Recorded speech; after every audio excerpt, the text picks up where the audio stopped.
जय सियाराम। समाधानम के सत्र नंबर 44 में एक बार आप सभी का स्वागत।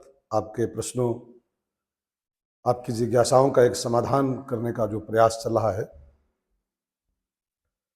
आज की इस सत्र का शुभारंभ करें एक संदेश के साथ। शास्त्रों में, गीता आदि ग्रंथों में भगवान को पाने के जो मार्ग बताए गए हैं, उनमें से एक मार्ग है कर्म मार्ग।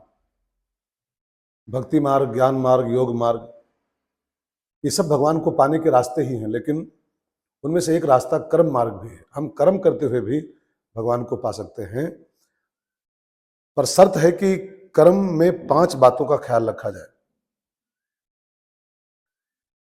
5 बातों को याद करके अगर हम कर्म करेंगे तो हमारा कर्म भी ईश्वर प्राप्ति का एक साधन बन सकता है। पहला है कर्म निमित्त बनकर करें, निमित्त मात्रम भव।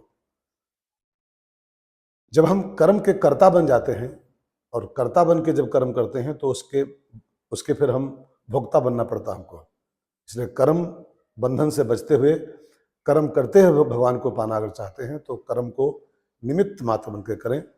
हमारे माध्यम से भगवान सब कर रहे हैं, हमको निमित्त मात्र बनाया है केवल, पहला। दूसरा है कर्म कुशलता से करें। भगवान ने गीता में कहा योगः कर्मसु कौशलम। कुशलता पूर्वक किया गया कर्म कर्मयोग बन जाता है, भगवान की प्राप्ति का साधन बन जाता है। कुशलता पूर्वक कर्म माने काम जितने समय में करना है, प्रमाद नहीं करना, उसमें लापरवाही नहीं करना। जितने समय में जो काम करके देना है, रुचिपूर्वक उसको उतने समय में करके दे दिया जाए, इसको बोलते हैं कुशलता पूर्वक कर्म करना। योगः कर्मसु कौशलम। तीसरा पॉइंट है जो कर्म योग बना सकता है हमारे कर्म को, है कर्म श्रद्धा से करें, स्पर्धा से न करें। श्रद्धा पूर्वक किया गया कर्म ज्ञानमय हो जाता है। क्यों? क्योंकि श्रद्धावान लभते ज्ञानम। जब हम स्पर्धा में कर्म करते हैं तो वो कर्म अज्ञान में हो जाता है, हमारा बंधन कारक हो जाता है। चौथा सूत्र संतों ने दिया है कि कोई भी कर्म शास्त्र से पूछकर करें, शस्त्र से पूछकर नहीं। अगर शस्त्रों से पूछकर हम काम करेंगे तो कर्म युद्ध बन जाएगा। अगर शास्त्रों से पूछ कर करेंगे तो हमारा काम वो सिद्धि प्रदाता बन जाएगा। भगवान ने गीता में स्पष्ट कहा है, यह शास्त्र विधि उत्सृज्य। जो शास्त्रों की विधि का उत्सर्जन करके, उनको इग्नोर करके वर्तते काम कारता, मनमाना कर्म करते हैं, न स सिद्धिम वापनोति, वो किसी प्रकार की सिद्धि प्राप्त नहीं कर पाते हैं। इसलिए शास्त्रों से पूछकर कर्म करें, विधि निषेध का ख्याल रखें, क्या करना है क्या नहीं करना है, ये शास्त्रों को निर्णय माने। तस्मात् शास्त्रम प्रमाणम, शास्त्र प्रमाण है कर्म में। और पांचवा अंतिम सूत्र है कर्म फल के लिए न करें।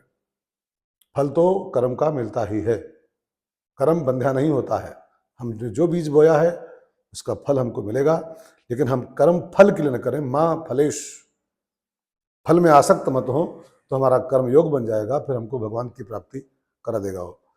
आज मैं एक प्रश्न ले रहा हूं आपका। दीपा भजन माला से प्रश्न आता है कि श्रीमद का क्या मतलब होता है। जैसे श्रीमद् भगवत गीता, श्रीमद् भागवत, श्रीमद् रामायण, तो इन ग्रंथों के नाम के पहले श्रीमद् क्यों लगाया गया? श्रीमद् का मतलब क्या होता है तो आप समझें। श्री माने होता है भक्ति और मद माने होता है युक्त। ये ग्रंथ सब भक्ति युक्त हैं, इसका प्रधान विषय भक्ति है। भक्ति का प्रतिपादन इन ग्रंथों में किया गया है, सब भक्ति युक्त ग्रंथ है, इसलिए इनका नाम है श्रीमद्। अथवा श्री माने होता है शोभा, मद माने युक्त। ये सब ग्रंथ शोभा युक्त हैं। ये सब ग्रंथ न होते तो हम सब पशु के ऐसा जीवन जी रहे होते। हमारी शोभा इन ग्रंथों से ही है। हमारी मानवता, हमारी इंसानियत, हमारा धर्म, ये सब इन ग्रंथों से ही हमको प्राप्त होता है।